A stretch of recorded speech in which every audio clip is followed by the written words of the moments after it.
The following program may contain scenes with mature subject matter. Viewer discretion is advised. Welcome to Reality Check, a show where we expose the controversial and dark realities behind the people, places, and things that we all love. We're your hosts, Maddie and Shelley. And today we have comprised a list of some of the most beloved literary heroes, and more importantly, the dark and considerably appalling things they have done in their lifetime. Authors live through their work, and if a book is good enough, an author can achieve immortality. But once a writer becomes a household name, people tend to focus more on their genius and forget about their flaws and foibles. Reality Check, some of the best novels ever written, have been penned by terrible or controversial men and women. On the page, they are masters of their craft, but in real life, they are terrible human beings. And I'll start us off with William Shakespeare. He, I believe, would be one of the most beloved authors out there. Just saying. I don't think so. Well, he is the author of many of the most popular tragic plays in the world. According to historians, nobody knows what Shakespeare did between 1585 and 1592. Also, did you know that he put a curse on his grave? So on his gravestone, he asked for this verse, and I quote, "Good friend, for Jesus' sake forbear, to dig the dust enclosed here. Blessed be the man that spares these stones, and cursed be he that moves my bones."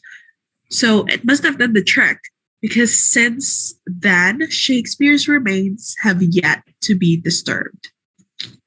Okay, so branching off that, I have Mary Shelley. The life of Mary Shelley is a far creepier story than Frankenstein, her most infamous novel. It's not something people often talk about, but Shelley was a bit of a strange bird. And by strange, we mean she carried her dead husband's heart around for 30 years type of strange. But we'll get to that later. The type of things she did while he was alive were even weirder. Mary and Percy Shelley's relationship started with them making love on top of her dead mother's grave. Apparently, the young Mary Shelley couldn't think of any better place to lose her virginity than on top of the final resting place of her mother, who died giving birth to her. It's a bit strange, though in her defense, her mother's grave had already been the setting for a weirdly large amount of performative moments. She even taught herself to spell her own name by tracing her name. Going back to the heart, Mary Shelley actually kept her husband, Percy Shelley's heart, after he died from a boating accident at the age of 29. According to accounts, Percy Shelley was cremated following the accident. For some reason, his heart would not burn.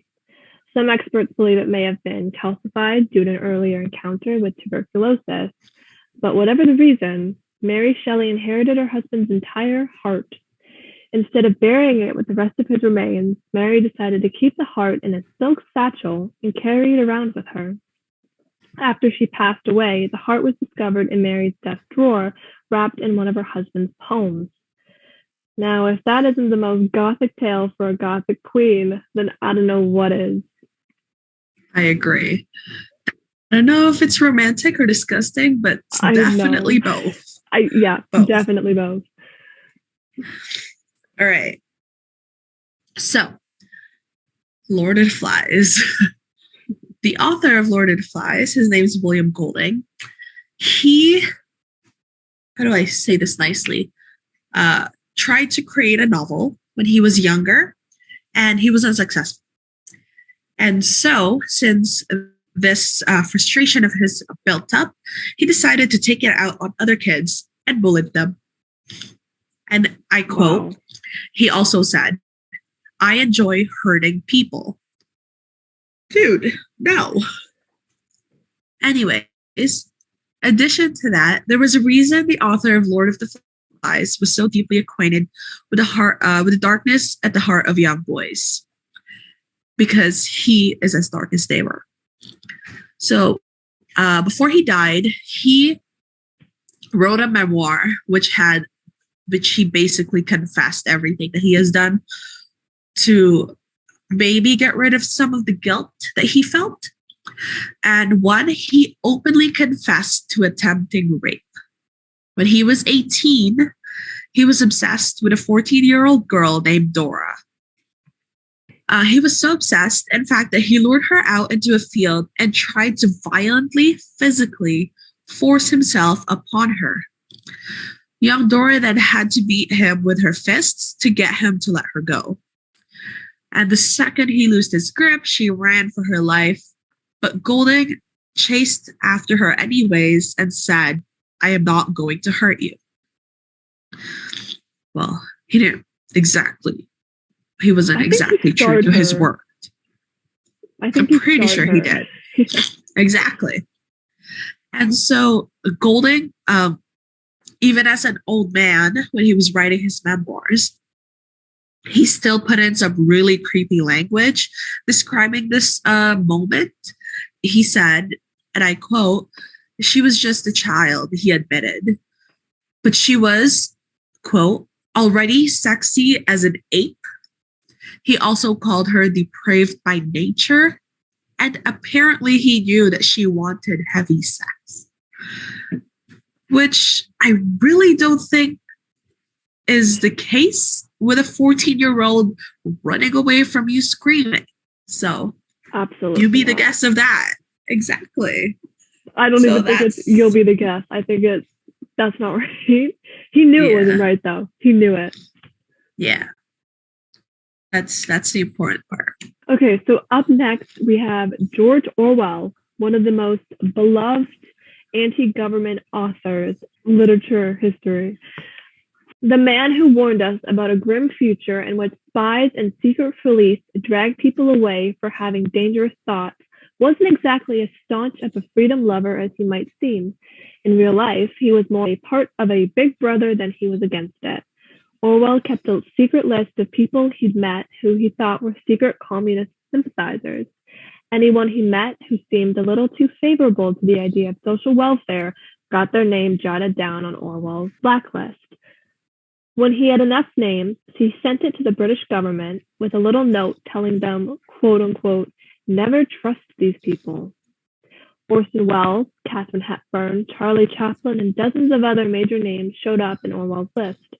As it turns out, Orwell might not have liked communism, but he wasn't above a little thought policing. Jeez.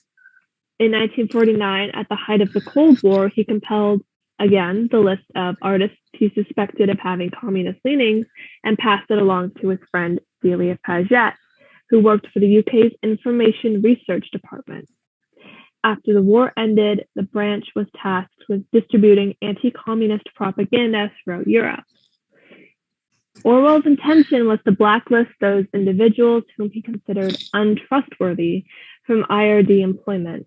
While journalist Alexander Cockburn labeled Orwell a quote-unquote snitch, biographer Bernard Crick wrote, quote, "He wasn't denouncing these people as subversive. He was denouncing them as unsuitable for counterintelligence operations," end quote.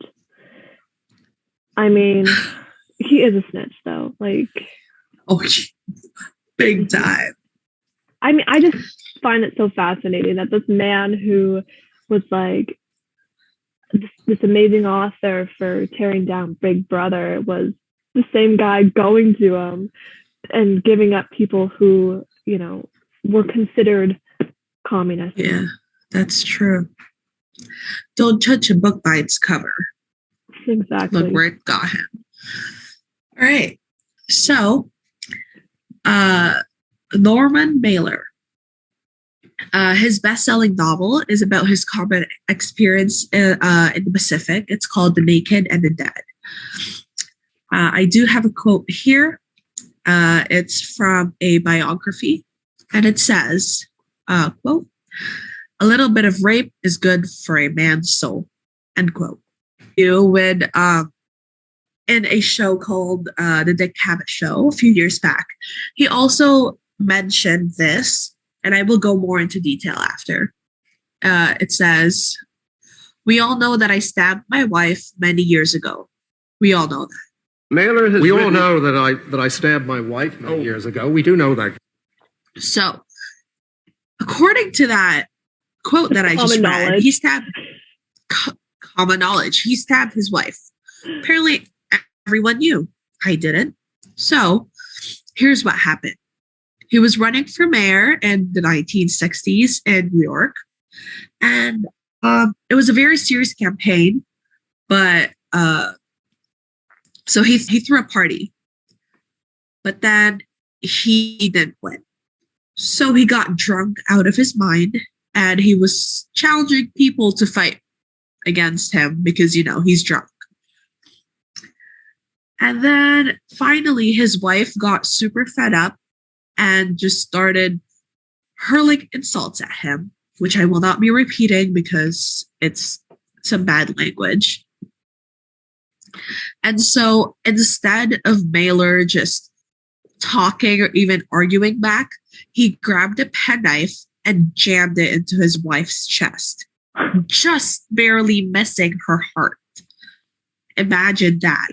At a party. Oh my gosh. So afterwards, one of the guests tried to help her, but Mailer yelled, and I quote, "Get away from her. Let her die." End quote. And so he stormed out of the party and left her bleeding on the floor. Did she leave him? She better have left him. Well, I believe yeah. Okay. In the end. I was going to say, geez. Right? In the end, though, his conscience got the best of him. So he went back for his wife, brought her to the hospital, and where they saved her life, yes, but it didn't change what he did. That's never going to go away. No. But still, he got away with everything. Later. Got away with it? Yeah, he got away with it. I know. Later, he joked that after stabbing his wife, people only treated him with 5 degrees less warmth than he was accustomed to. Not 15 degrees less, 5.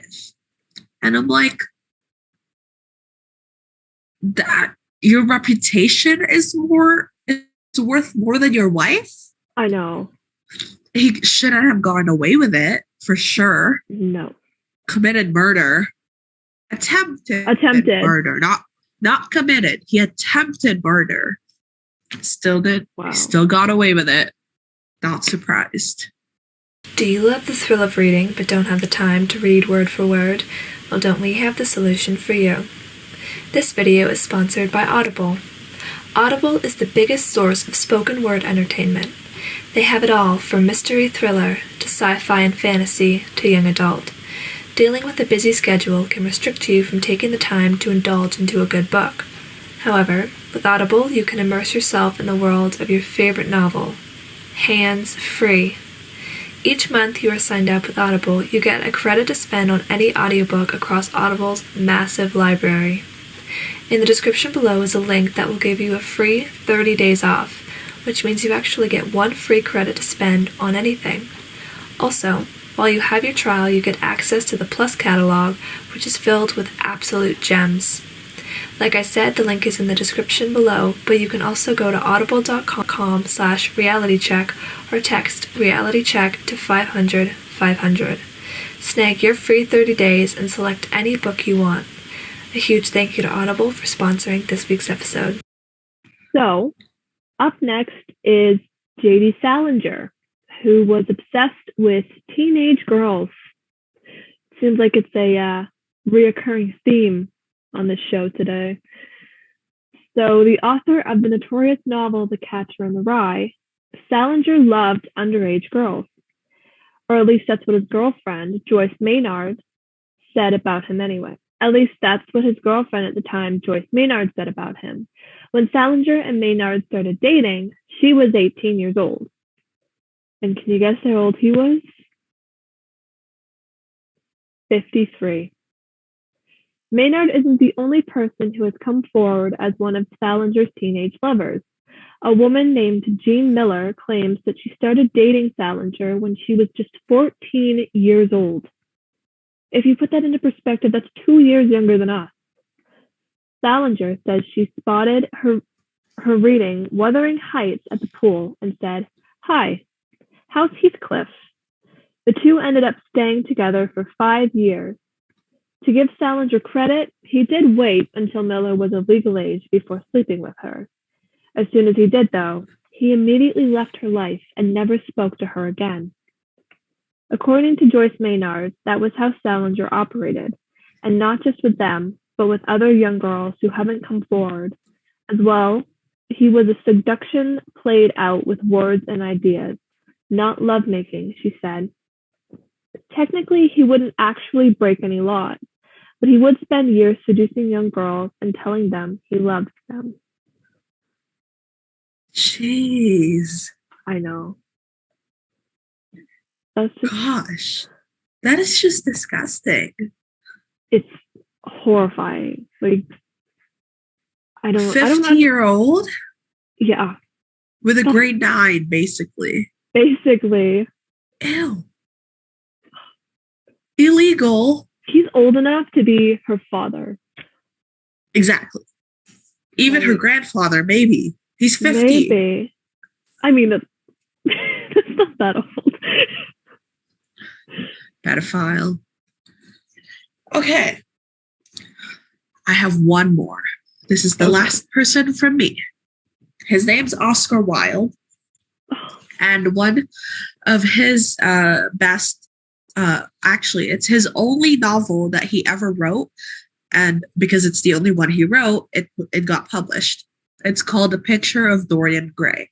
I love that book. Oh, this is gonna break my heart. Sorry to burst your bubble, but we'll start with a little reality check. Exactly.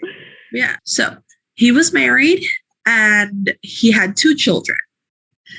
During his marriage, he had an affair with a 17-year-old boy. What? Yeah.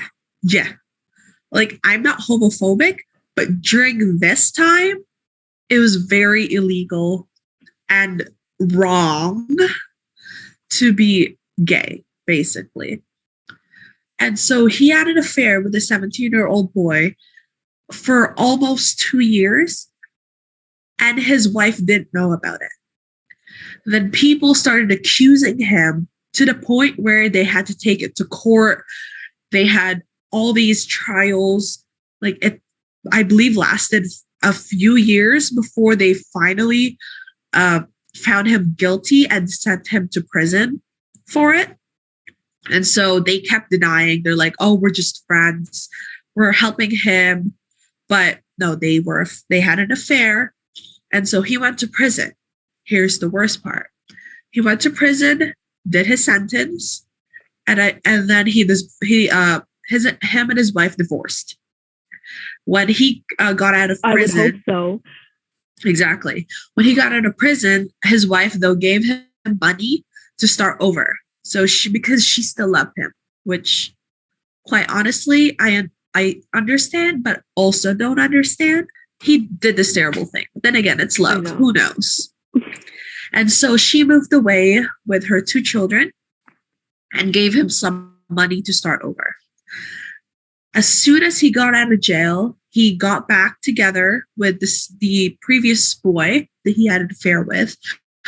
But that only lasted for a few months, I believe, because that old bond they had, of course, it severed because he was in jail and they didn't have any contact. But after that, he had an addiction to alcohol and then started hiring male prostitutes. Oh my gosh. So he used up all his money on alcohol, male prostitutes, and he tried writing again, but it didn't work out for him. At the end, he died alone. So, I mean, sorry. I don't feel bad for him at this point. You know what I mean? Like, that is true. Wow. So to top off today's episode, we're going to discuss the beloved children's author, Dr. Seuss. Every story of Dr. Seuss held a deeper, darker side, and this fact sits true for his personal life as well.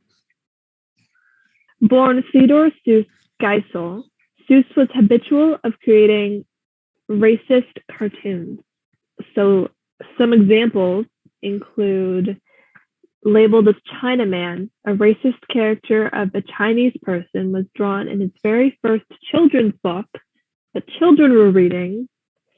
And despite these critiques, Dr. Seuss refused to alter the character until 1978, which wasn't all that long ago. Another of his books, If I Ran the Zoo, depicts two African men in grass skirts without shoes or shirts. The demeaning depiction of Black people spread throughout his editorial cartoons, followed by highly racist arguments. In short, Dr. Seuss's cartoons were the product of his racist mentality.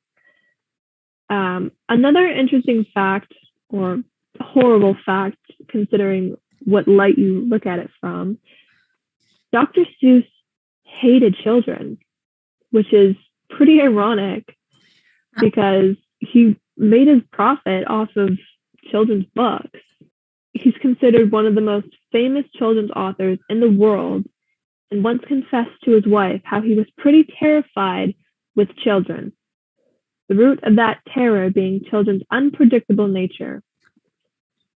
He never had a child and lived by a rule, quote unquote, you make them and I'll amuse them, which I think is, fair, but I think it's still pretty interesting that the man who, made all these beloved stories just hated children. But probably the most heartbreaking of all and most kind of character defining attribute of Dr. Seuss was that he cheated on his wife when she was dying. So apart from sliding the darkness over his illustrations, Dr. Seuss reserved some for his personal life as well. He was married to Helen Palmer Geisel for 40 long years. The woman fell seriously ill and began suffering from partial paralysis from Guillain-Barré syndrome, followed by cancer. Instead of standing by his wife's side during the excruciating times, Dr. Seuss began an affair with Audrey Stone Diamond, a close family friend and neighbor, proudly revealing it to the public and his sick wife. The cruel infidelity broke Helen completely, who, instead of dying slowly with cancer, chose to take her own life. Jeez. Now, I'm going to read you her suicide note, basically what she left behind, but I warn you, it is pretty heartbreaking. So just keep that in mind. So her suicide note read, quote, "Dear Ted, what has happened to us? I don't know. I feel myself in a spiral going down, down, down into a black hole from which there is no escape, no brightness, and loud in my ears from every side, I hear failure, failure, failure. I love you so much. I am too old and enmeshed in everything you do and are that I cannot conceive of life without you. My going will leave quite a rumor, but you can say I was overworked and overwrought. Your reputation with your friends and fans will not be harmed. Sometimes think of the fun we had all through the years." The suicide note did not make much of a difference to Dr. Seuss, however, as he married his mistress a few months after his wife killed herself. I think that's just, and I found out that at university where Dr. Seuss met his wife, she encouraged him not to settle for a safe career as a teacher and pushed him to chase his dreams as a cartoonist and writer. Wow. She became and yet Go ahead. Oh, I was just going to say, and he did this to her. I know. He put her through this horrific end. Yeah. And like Helen became his most trusted advisor, basically. She was his first reader when he came out with new content. She was his editor. So honestly, I don't understand how a man who touched the lives of children could do something so terrible to the person he's supposed to love. Yeah, his own family. Yeah. I know. Like, that is so heartbreaking. I know. That about wraps it up for this week's episode. Stay tuned for next week as we expose the deepest, darkest secrets of the teachers of Holy Trinity, featuring our very own Mr. Charnish. You've just been reality checked.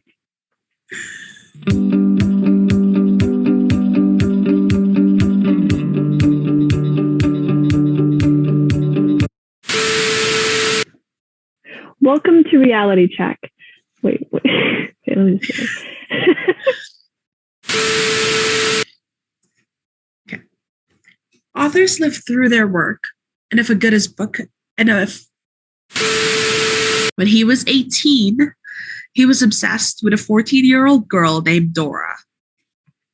Who weren't we all when we were younger? Their friend Dora. Anyway, we'll start with that. I don't see why. No. Okay.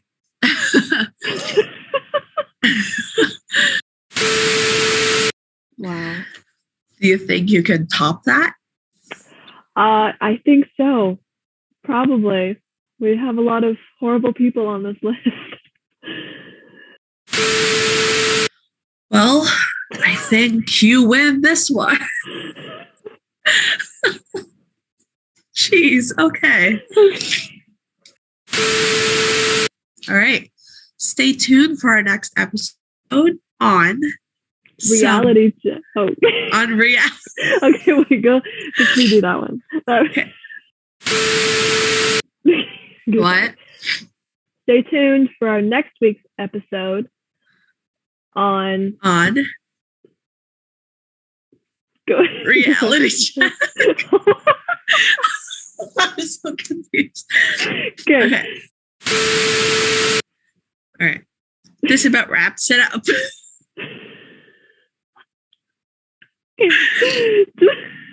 Okay. Okay. This has been. Wait. What am I saying? That's about wrap. That. Okay. That about wraps it up for this episode. Stay tuned for next week. On as we expose. Sorry. Okay, again. One more. That about wraps this episode up. Wait. Our very own. Yeah, sure. Okay. Ready? Featuring. Okay. Featuring. 3, 2, 1. You've just.